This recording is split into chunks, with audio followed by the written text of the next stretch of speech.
বেসরকারি শিক্ষা প্রতিষ্ঠানের এমপিওভুক্ত শিক্ষকদের বদলি কার্যক্রম শুরু সরকারের যুগান্তকারী পদক্ষেপ, কিন্তু নীতিমালার একটি শর্তেই যেন অনেকখানি আটকে গেছে শিক্ষকদের দীর্ঘদিনের স্বপ্ন।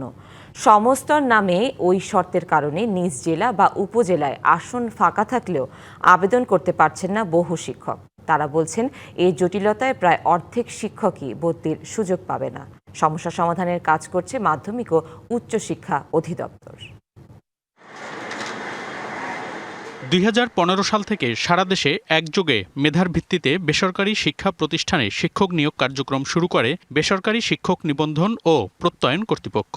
8টি গণবিজ্ঞপ্তির মাধ্যমে এ পর্যন্ত নিয়োগ দেয়া হয়েছে প্রায় 2.25 লাখ শিক্ষক, যাদের একটি বড় অংশেরই নিয়োগ হয়েছে নিজ জেলা থেকে দূর দূরান্তের প্রতিষ্ঠানে। এই অবস্থা থেকে মুক্তি পেতে শুরু থেকেই বদলির আবেদন জানিয়ে আসছেন বেসরকারি শিক্ষকরা। চলে আন্দোলনও। অবশেষে বেসরকারি শিক্ষকদের বদলি কার্যক্রম শুরু করেছে সরকার। নগদ নিয়ে এলো হার না মানা হার অফার। সর্বনিম্ন 10,000 টাকা রেমিটেন্স নগদে পাঠালে থাকছে স্বর্ণের হার জেতার সুযোগ। আগামী 27শে আগস্ট পর্যন্ত টেলিটকের সার্ভারের মাধ্যমে অনলাইনে চলবে এই আবেদন। কিন্তু নিজ জেলা কিংবা উপজেলায় ফিরতে মুখিয়ে থাকা শিক্ষকদের একটি বড় অংশের অভিযোগ, পদ ফাঁকা থাকার পরও বেশিরভাগ প্রতিষ্ঠানেই বদলির আবেদন করতে পারছেন না তারা। এর কারণ, বদলি নীতিমালায় সমস্তর শর্ত আরোপ।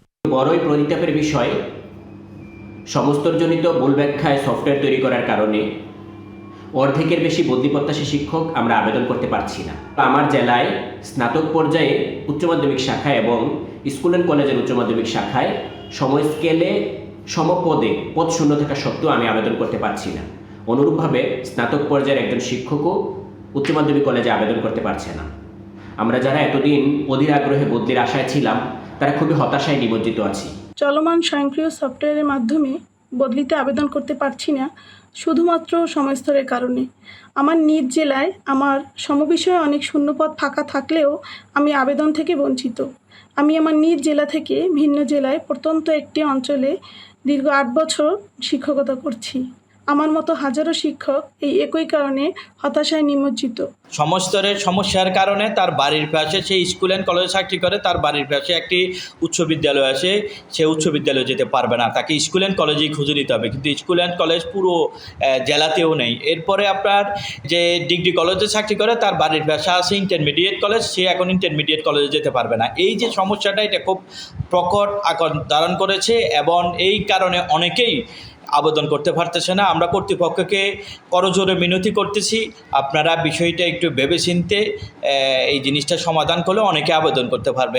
মাধ্যমিক ও উচ্চশিক্ষা অধিদপ্তর বলছে, আবেদনের যেসব জটিলতা দেখা দিয়েছে তা সমাধানের চেষ্টা করছে তারা।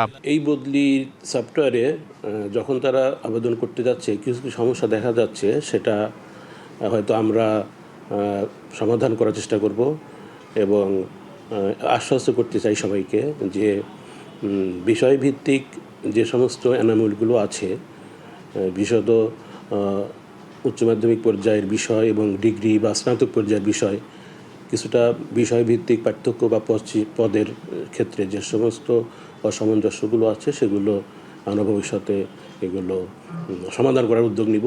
বেসরকারি শিক্ষকদের বদলিতে এবার শূন্য পদ আছে 85,340টি। বদলিযোগ্য প্রার্থী 4,07,462 জন। অথচ আবেদনের চতুর্থ দিন সোমবার সন্ধ্যা 6:50 পর্যন্ত আবেদন করেছেন মাত্র 9,087 জন। ভুক্তভোগী শিক্ষকদের দাবি, সমস্তরের জটিলতার কারণে অর্ধেক শিক্ষকই আবেদন করতে পারবেন না নিজ জেলা কিংবা কাছাকাছি কোথাও। মনিরুল সোহাগ, ডিবিসি নিউজ, ঢাকা।